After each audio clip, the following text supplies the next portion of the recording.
ये देखो, अभी तक इस बहू ने चाय तक नहीं बनाई है। मैं तो इस बहू के रोज रोज के ड्रामों से परेशान हो चुकी हूँ। ज्योति, मेरा लंच जल्दी दे दे। माँ, आप यहाँ किचन में? ज्योति कहाँ है? अरे वही तो मैं तेरे से पूछ रही हूँ, अभी तक बहू आई क्यों नहीं है किचन में? कहाँ है वो? मैं कब से चाय का इंतजार कर रही हूँ। कहीं तेरी बीवी घर से भाग भूग तो नहीं गई? नहीं माँ, घर में ही होगी, भागेगी कहाँ? हो सकता है रात की मार के बाद घर छोड़ के कहीं भाग गई हो। अरे माँ, भूल जाइए, उसका कहीं ठिकाना नहीं है। उसका तो अपने मायके में भी गुजारा नहीं है माँ। आपको पता है ना उसके भाई कैसे हैं। पर बहू अगर अपने मायके नहीं जा सकती तो है कहाँ वो? सुबह से दिखाई क्यों नहीं दे रही है? अरे माँ, यहीं कहीं होगी, चलो देख लेते हैं। हे भगवान, मुझे कुछ समझ नहीं आ रहा है, मैं क्या करूं? आपने मुझे कैसा जानवर आदमी दे दिया है जो सिर्फ अपने बारे में ही सोचता है। मेरे बारे में तो उसने आज तक नहीं सोचा। आखिर मैं जाऊं तो जाऊं कहाँ? मेरे मायके में तो मेरी माँ इतनी अच्छी नहीं है, मुझे 4 दिन से ज्यादा मायके में भी नहीं रहने देगी। ज्योति, ज्योति, लगता है ये इसी तरफ आ रहे हैं, ये मुझे फिर मारेंगे अब। अरे कहाँ मर गई ज्योति? अच्छा, तो तू यहाँ बाथरूम में बैठी है, रात की पिटाई भूल गई है शायद। तू अभी तक यहीं बैठी है? तू अभी तक किचन में नहीं पहुंची? मेरी माँ कब से चाय का इंतजार कर रही है। ये क्या कर रहे हो आप? पैर हटाइए, मुझे बहुत दर्द हो रहा है। अगर तू अभी के अभी यहाँ से नहीं उठी तो रात की तरफ फिर कुटेगी। मुझे छोड़ दीजिए, तुम जैसा बोलोगे मैं वैसा कर लूंगी। चल जा, अब नाश्ता बना मेरे लिए। जी मुझसे तो कटा भी नहीं हुआ जा रहा, तो मैं नाश्ता कैसे बनाऊंगी? मुझे बचाओ। आज तुझे मुझसे कोई नहीं बचा सकता। मुझे मत मारिए, मैं आपके आगे हाथ जोड़ती हूँ। मैं तो कहती हूँ अंश बेटा, आज इसकी मार मार के ना हड्डी पसली एक कर दे।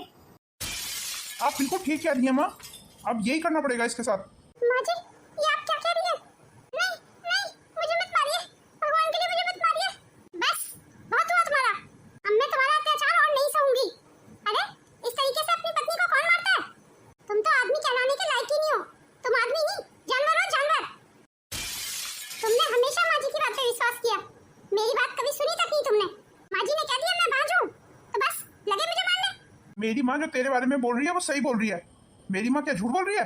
क्यों? तुम नहीं जानते कि मैं माँ क्यों नहीं बन पा रही हूँ? खैर अब तुम जानो या नहीं जानो, पर अब मैंने एक फैसला कर लिया है कि मुझे तुम्हारे साथ रहना ही नहीं है।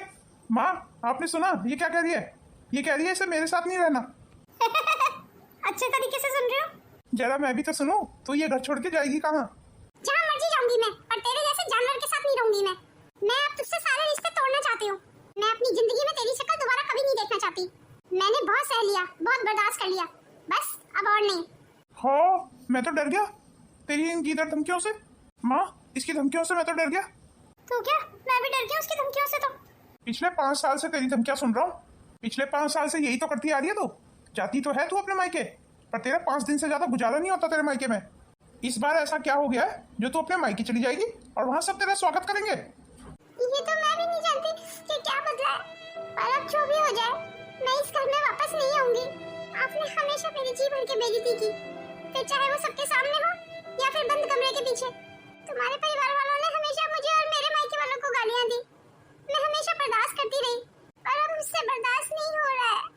सिर्फ ये सोच के कि तुम एक दिन सुधर जाओगे, बदल जाओगे, पर आज तो मेरी ये उम्मीद भी टूट गई। तुम कभी नहीं बदलोगे। अरे ऐसा क्या कर दिया मेरे बेटे ने जो तू मेरे बेटे को इतना बुरा भला बोल रही है? आपके बेटे ने तो वो किया है मेरे साथ जो कोई जानवर भी नहीं करेगा। ये आप अपने बेटे से ही पूछो ना तो ज्यादा अच्छा है माँ जी। अब मेरे बर्दाश्त की भी सीमा खत्म हो गई है माँ जी, इसलिए मैं आपको, आपके बेटे को और इस घर को छोड़ के जा रही हूँ। अरे तो जा रही है तो जाना, तो जैसी बांझ को यहाँ रख के करना भी क्या है? हाँ हाँ जा, मैं भी देखता हूँ तेरे मायके में तुझे कौन रखता है। अगर उन्होंने मुझे फोन कर दिया तो मैं फिर तुझे लेने आ जाऊंगा। आपने इसकी हिम्मत देखी माँ, मुझे छोड़ के चली गई। पर मुझे ये समझ नहीं आ रहा है, बहू तुझे बार बार जानवर क्यों बोल रही थी? ऐसा क्या हुआ है तुम दोनों के बीच में जो मुझे नहीं पता? अंश बेटा, कोई ऐसी बात भी है जो तूने आज तक मुझे नहीं बताई? अरे नहीं माँ, ऐसी बात क्या हो सकती है? आप भी मुझ पर शक कर रही हैं। अरे नहीं बेटा, तुझ पे शक नहीं कर रही हूँ।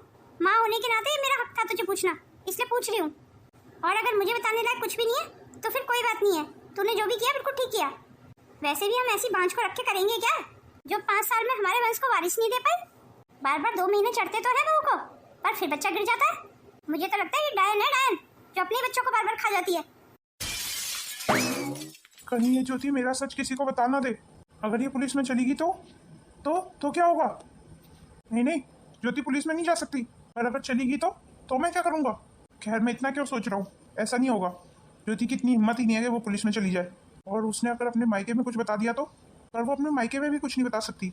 अब बात ही कुछ ऐसी है, भला वो हमारी पर्सनल बातों को दुनिया में थोड़ी बताएगी, और अपने मायके में वो तो बिल्कुल नहीं बता सकती। मैं यहाँ आ तो गई हूँ, पर पता नहीं मेरी माँ और मेरे भैया मुझे यहाँ रहने देंगे या नहीं। कहीं वो मुझे यहाँ से जाने के लिए ना बोल दे। अगर ऐसा हुआ तो फिर मैं कहाँ जाऊंगी। ला ला ला ला ला। ये क्या? ये तो ज्योति दीदी है, वो भी इस हालत में। माँ जी, माँ जी, बाऊजी, बाऊजी, देखिए तो कौन आया। अरे ज्योति, तू फिर से आ गई, वो भी इस हालत में। क्या हुआ? दामाद जी ने फिर मारा तुझे?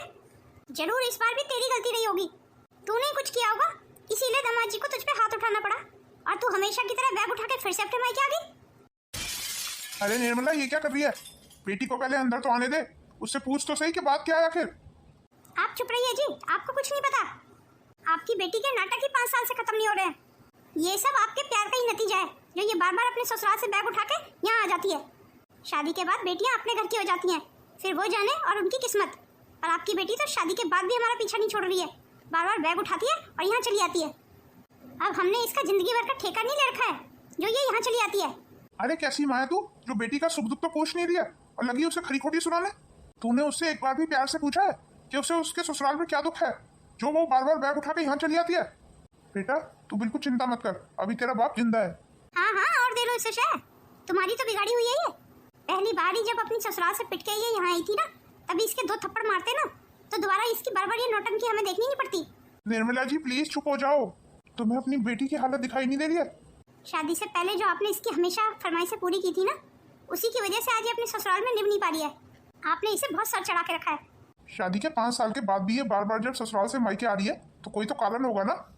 पर नहीं, तुझे तो अपना गणित निकालना है ना, बेटी की तो सुननी नहीं है तुझे। आप देख लेना, कोई कारण फालन नहीं है, ये अपनी मनमर्जी से आ जाती है यहाँ। इसे ये सब करने में मजा आने लगा है। इसने अपनी बेइज्जती तो ससुराल में कराई हुई है, अब ये हमारी भी बेइज्जती कराएगी। इसके यूं बार बार यहाँ आ जाने से मोहल्ले वाले और गली वाले क्या बोलेंगे, क्या सोचेंगे हमारे बारे में कि इनकी बेटी तो आए दिन यही रखी रहती है। इसकी वजह से मैं तो मोहल्ले में निकल भी नहीं पाऊंगी, मुंह छुपा के निकलना पड़ेगा मुझे। निर्मला बहुत हो गया, अपना मुंह बंद कर और अभी के अभी अंदर जा। क्यों? मैं क्यों रखूं अपना मुंह बंद? बहू तू ज्योति को लेके अंदर जा। जी जी ठीक है बाबूजी, चलिए दीदी अंदर चलिए। मैं कह देती हूँ, एक दिन बहुत पछताओगे तुम। हमेशा अपनी मनमानी करनी है, मेरी तो सुननी नहीं है तुम्हें। तुझसे बोला ना तू जा यहाँ से। मेरी बेटी को इस घर में कोई भी समझने को तैयार नहीं है। अगर बेटियों को उनके मायके में भी जगह नहीं मिलेगी तो आखिर बेटियां जाएंगी कहाँ? जरूर कोई बहुत बड़ी बात है जो ज्योति हमें बता नहीं रही है। मैं जब भी उससे पूछना चाहता हूँ वो टाल मटोल कर देती है और रोने लगती है। शायद इस बार कुछ बता दे, मुझे कुछ पता चलेगा तभी तो मैं कुछ करूँगा। पर पता नहीं बताएगी या नहीं। पहले भी आती थी तो तब कहाँ उसने कुछ बताया था। इस बार मैं फिर से पूछने की कोशिश करूँगा। अरे अब रोती रहेगी, कुछ बताएगी भी क्या? आखिर तेरे और दामाद जी के बीच में क्या हुआ है? वैसे तू यहाँ कितने दिनों के लिए आई है? कहीं हमेशा के लिए तो नहीं आई यहाँ पे? देख ज्योति, कान खोल के सुन ले, ये मेरे बहू बेटे का घर है और मेरे बेटे बड़ी मेहनत से कमाते हैं। मैं तुझे उन पे बोझ नहीं बनने दूंगी, इसलिए 2-4 दिन रह और जा अपने ससुराल। अरे निर्मला तू फिर उसको परेशान करने आ गई। अरे उसे चैन से 2 मिनट बैठने तो दे, अपने सवाल जवाब करने बंद कर और चढ़ाओ इसे सिर पे। तुम्हारे लाड प्यार का ही नतीजा है जो बेटियां ससुराल छोड़ के मायके में बैठी हुई है। तुम्हारी बेटी ने तो जैसे सबकी सुननी छोड़ दी है। हाँ हाँ ठीक है, मेरी वजह से नहीं सुन रही ना तो मैं अपनी बेटी को हैंडल कर लूंगा। तू जा यहाँ से। पापा आप मेरी वजह से माँ से लड़ाई मत करो। तू जब भी इस घर में आती है ना, लड़ाई तो होनी है। मनूस है मनूस, किसी की खुशी तुझसे बर्दाश्त नहीं होती। पता नहीं कितने दिन और रहेगी इस घर में। मेरा तो ये सोच सोच के सिर दर्द हो रहा है। निर्मला अपनी जबान को लगाम दे। मेरी जबान बंद कराने से क्या तुम्हारी लड़की की सच्चाई बदल जाएगी? हे भगवान, इस निर्मला के सवाल जवाबों से मुझे बचाओ। इसे थोड़ा सा दिल भी दे दो भगवान, पता नहीं ये कब अपनी बेटी के दुख को समझेगी। निर्मला अब तू जा यहाँ से, मुझे अपनी बेटी से कुछ बात करनी है। ऐसे नहीं जाऊंगी, पहले इससे पूछो कि यहाँ क्यों आई है। पहले तू यहाँ से जा तभी तो पूछूं। क्यों? मेरे सामने क्यों नहीं पूछ सकते? कहीं ये तुम्हारी गांव वाली जमीन में से हिस्सा लेने तो नहीं आ गई? हो ना हो, ये अपना हिस्सा लेने ही आई है। अगर ये अपना हिस्सा लेने नहीं भी आती ना, मैं तब भी इसका हिस्सा इसे देता। मैं भी तो देखती हूँ आप इसे इसका हिस्सा कैसे देते हैं। क्यों तू क्या देखेगी? ये मत भूल, गाँव की जो जमीन है वो पुश्तैनी है जिसमें ज्योति का भी हिस्सा है। जी नहीं, लड़कियों का कोई अधिकार नहीं होता। लड़की का हमने ब्याह कर दिया, वो अब अपने घर की होगी। मेरे दोनों बेटों का अधिकार है। तो क्या ज्योति तेरी बेटी नहीं है? पर मैंने ज्योति की शादी कर दी है। शादी करने के बाद क्या ज्योति से हमारा कोई संबंध नहीं रहा? क्या उससे हमारे रिश्ते खत्म हो गए? हाँ, कम से कम लड़कियों की शादी करने के बाद तो ऐसा ही होता है। अब ज्योति अपने ससुराल में मरे या जिए, हमें उससे कोई फर्क नहीं पड़ना चाहिए। ये तेरी घटिया सोच है, मेरी नहीं है। मैं अपनी बेटी का साथ मरते दम तक नहीं छोड़ूंगा। मैं भी देखती हूँ कब तक तुम इसका साथ देते हो। भगवान के लिए आप लोग चुप हो जाइए। मुझे प्रॉपर्टी में से कोई हिस्सा नहीं चाहिए माँ। मैं किसी हिस्से के लिए नहीं आई हूँ यहाँ। शुरू से लेके आज तक आपने मुझे कभी समझने की कोशिश नहीं की माँ। क्या सचमुच मैं इतनी बुरी हूँ? ससुराल से पति से परेशान होके अगर बेटी अपने मायके ना आए तो कहाँ जाए माँ? क्या मेरे मायके में मुझे समझने वाला कोई नहीं आज? मेरे मायके में मेरे लिए जरा सी भी जगह नहीं है। तुझे क्या लगता है तेरी इन चिकनी चुपड़ी बातों में मैं आ जाऊंगी? मैं अभी दामाद जी से फोन पे बात करती हूँ और उनसे बोलती हूँ कि तुझे यहाँ से ले जाएं। नहीं नहीं माँ, आप ऐसा नहीं कर सकती मेरे साथ। आप उस आदमी को फोन नहीं करेंगी। माँ, मैं आपके हाथ जोड़ती हूँ। माँ, अगर आपने मुझे उसके साथ भेज दिया तो अब की इस बार मेरी लाश आएगी माँ। मैं जिंदा नहीं बचूंगी। उस घर में मैं तिल तिल करके मर रही हूँ। मुझे कोई समझने वाला नहीं है माँ। अगर आपने मुझे वहाँ भेजा तो मैं जिंदा लाश बन जाऊंगी माँ। ये सब क्या हो रहा है यहाँ पे? ज्योति, तू अपने ससुराल से फिर आ गई? लगता है अंश जी ने फिर मार पिटाई की है तेरे साथ। ना तो अंश सुधरेगा ना ही तू सुधरेगी। वो तुझे मारना नहीं बंद करेंगे और तू यहाँ आना नहीं छोड़ेगी। अरे तुम दोनों की लड़ाई कभी खत्म होगी या नहीं? ये आप क्या कह रहे हैं भैया? बिना सोचे समझे कुछ भी बोले जा रहे हैं। आपने मुझसे एक बार भी नहीं मेरे हालचाल पूछे भैया। और लगे मुझे ताना कसने। ज्योति बेटा, तू बिल्कुल फिक्र मत कर, सब ठीक हो जाएगा। अब कुछ ठीक नहीं होगा पापा। सब खत्म हो गया पापा। उस आदमी से शादी करके मेरी जिंदगी बर्बाद हो गई पापा। उसने मेरे तन और मन सबको छलनी कर दिया पापा। इसे इसके हाल पे छोड़ दो। इसके आगे पीछे घूमना बंद करो। जैसे तूने इसे इसके हाल पे छोड़ दिया है।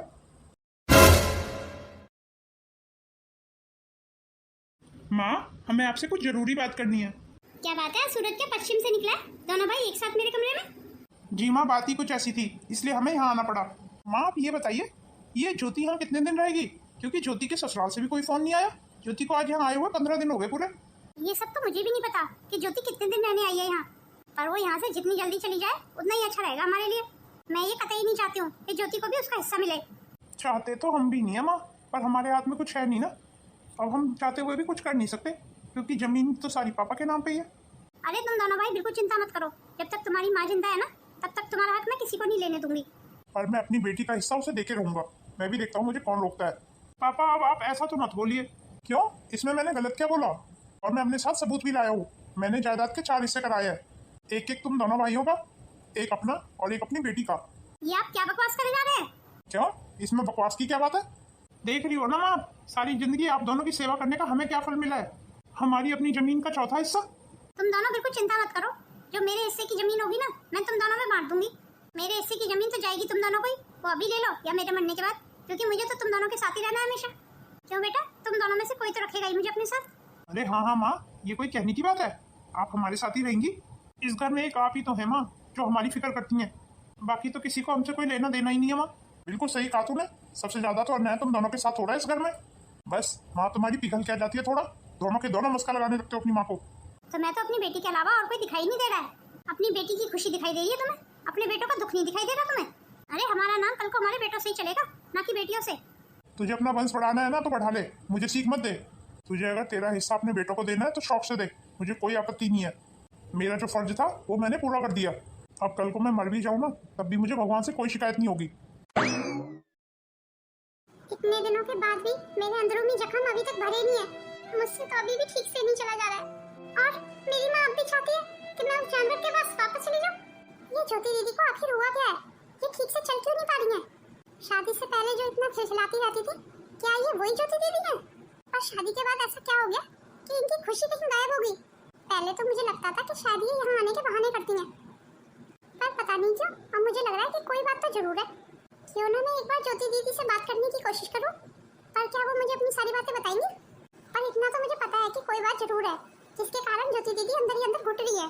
ज्योति दीदी, चलो बाहर चलते हैं, खाना खाने का समय हो गया है, हमारे साथ खाना खाइए। नहीं नहीं भाभी, मुझे बाहर नहीं जाना है, मैं यहीं ठीक हूँ। मुझे बाहर की दुनिया अच्छी नहीं लगती भाभी। ज्योति दीदी, मैं आपसे कुछ पूछना चाहती हूँ। जी भाभी पूछिए। आपकी भाभी होने के नाते नहीं, एक औरत होने के नाते। ऐसी क्या बात है दीदी जिसके कारण आप इतना घुट रही हैं? नहीं नहीं भाभी, ऐसी कोई बात नहीं है। झूठ मत बोलिए ज्योति दीदी, साफ साफ बताइए बात क्या है आखिर। पर आप ये सब क्यों जानना चाहती हैं भाभी? मैंने तो शादी से पहले आपको कितना परेशान किया है, आप मेरे दुख से क्यों दुखी हो रही हैं? शादी से पहले की बातें भूल जाइए ज्योति दीदी, मैं जो आपसे पूछ रही हूँ वो बताइए। आपको यहाँ आए हुए 15 दिन हो गए, उसके बाद भी अभी तक आप ठीक से चल क्यों नहीं पा रही हैं? आखिर दिक्कत क्या है आपको? क्या परेशानी है ज्योति दीदी, बताइए मुझे। नहीं नहीं भाभी, मैं आपको नहीं बता सकती, बात ही कुछ ऐसी है। इसका मतलब मेरा शक सही निकला, सचमुच कोई बात है? ज्योति दीदी अपने दिल की बात मुझे बताइए, आप मुझ पे विश्वास कर सकती हैं। सच्ची मैं किसी को कुछ नहीं बताऊंगी। आखिर आपके साथ क्या हुआ है ज्योति दीदी, जिसने आपके चेहरे की हंसी छीन ली? दीदी अगर आपको बुरा लगा तो मुझे माफ कर दीजिए, मेरा इरादा आपका दिल दुखाने का बिल्कुल नहीं था। दीदी आपको अगर मुझे कुछ नहीं बताना है तो मत बताइए, पर आप ऐसे रोइए मत। मैं तो बस आपकी मदद करना चाहती थी दीदी, क्योंकि घर में माँ जी आपको आपके ससुराल भेजने की बातें कर रही है ना, इसीलिए। अगर आप मुझे कुछ बता देती तो शायद मैं आपकी कुछ मदद कर पाती। भाभी मुझे उस आदमी के पास वापस मत भेजना, मैं मर जाऊंगी भाभी। भाभी मैं वहाँ वापस नहीं जाऊंगी, मुझे उस आदमी की शक्ल से भी नफरत है। दीदी ऐसे आप घबराइए मत, पर अगर आप मुझे कुछ बताएंगी नहीं तो मैं आपकी मदद कैसे करूंगी? तो क्या अगर मैं आपको सब कुछ बता दूंगी तो आप मुझे वहाँ जाने से रोक लेंगी? मैं आपसे वादा करती हूँ दीदी, मैं अपनी तरफ से पूरी कोशिश करूंगी कि मैं आपको वहाँ ना जाने दूँ। पर भैया भैया आपकी कहाँ सुनेंगे, वो तो मुझे वहाँ भेज ही देंगे ना। आप अपने भैया की बात मुझ पे छोड़ दीजिए, आपके भैया से मैं खुद बात कर लूंगी। पर पहले आप मुझे बताइए कि आखिर बात क्या है? तो ठीक है भाभी, आज मैं आपको सारी बात बताऊंगी।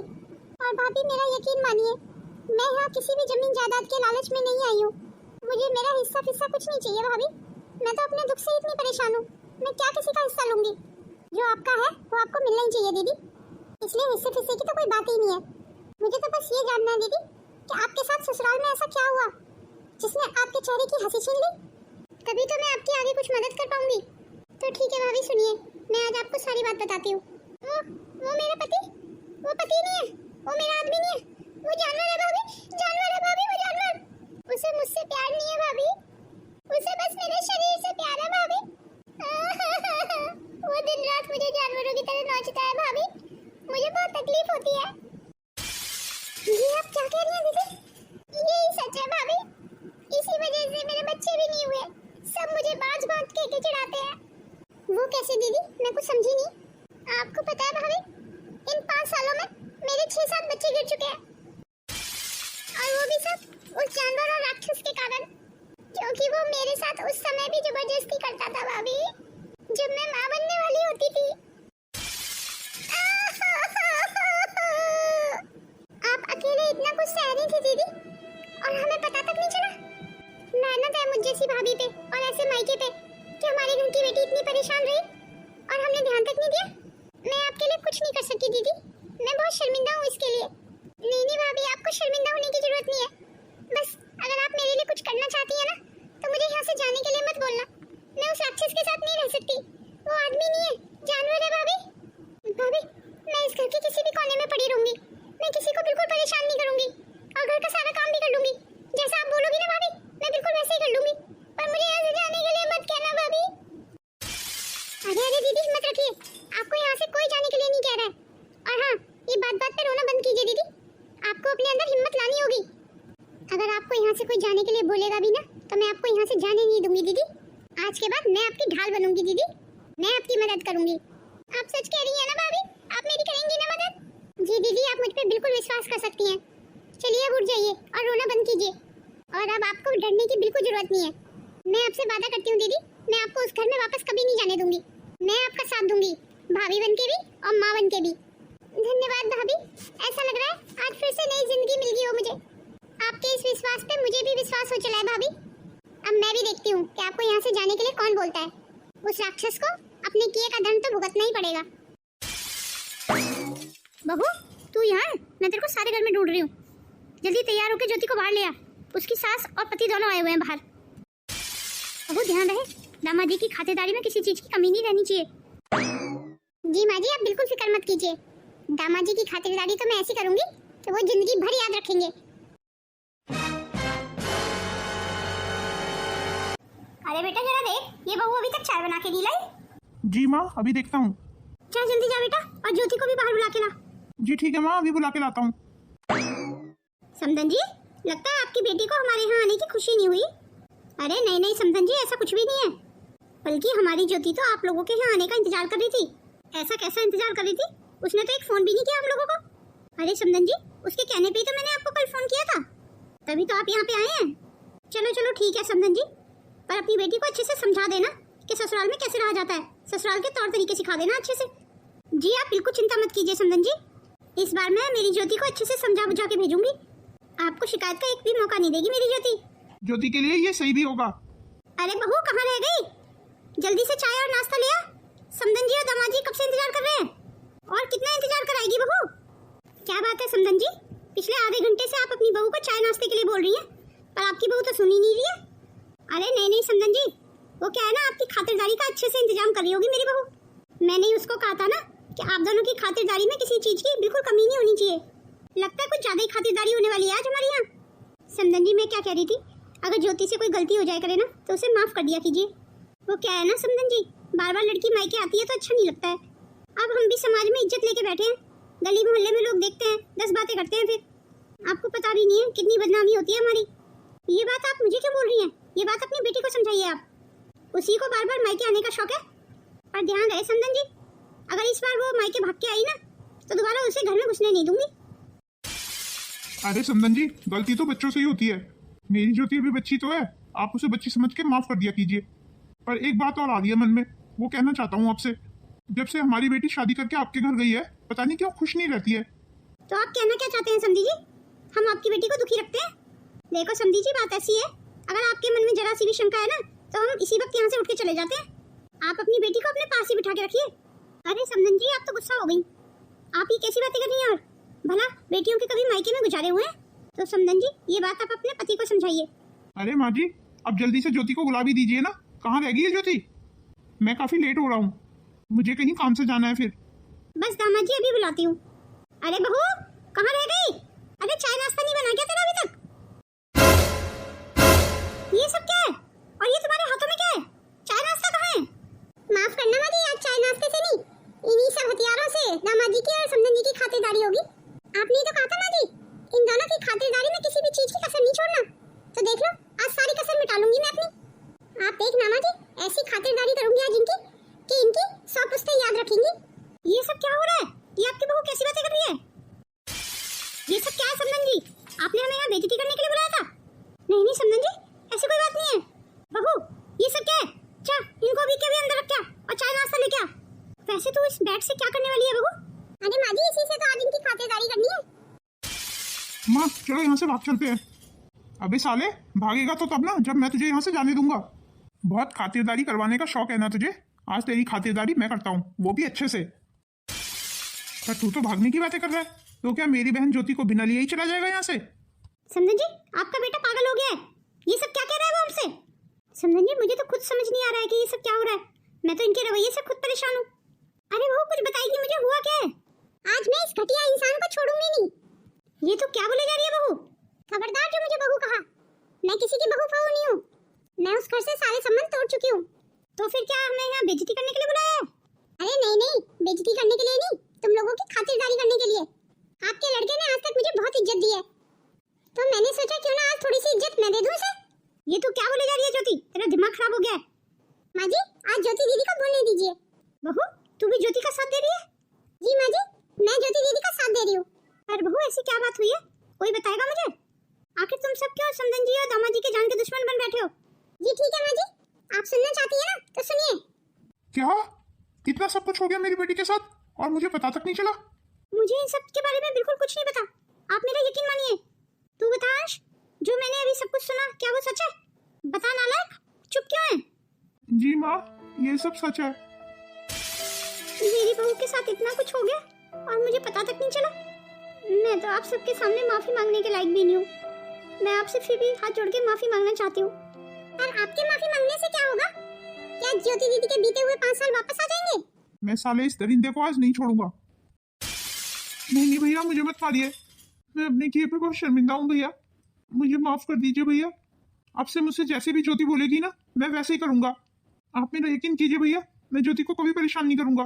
तेरे जैसा इंसान कभी नहीं सुधर सकता। तू अभी के अभी निकल जा मेरे घर से, नहीं तो बहुत मार खाएगा आज।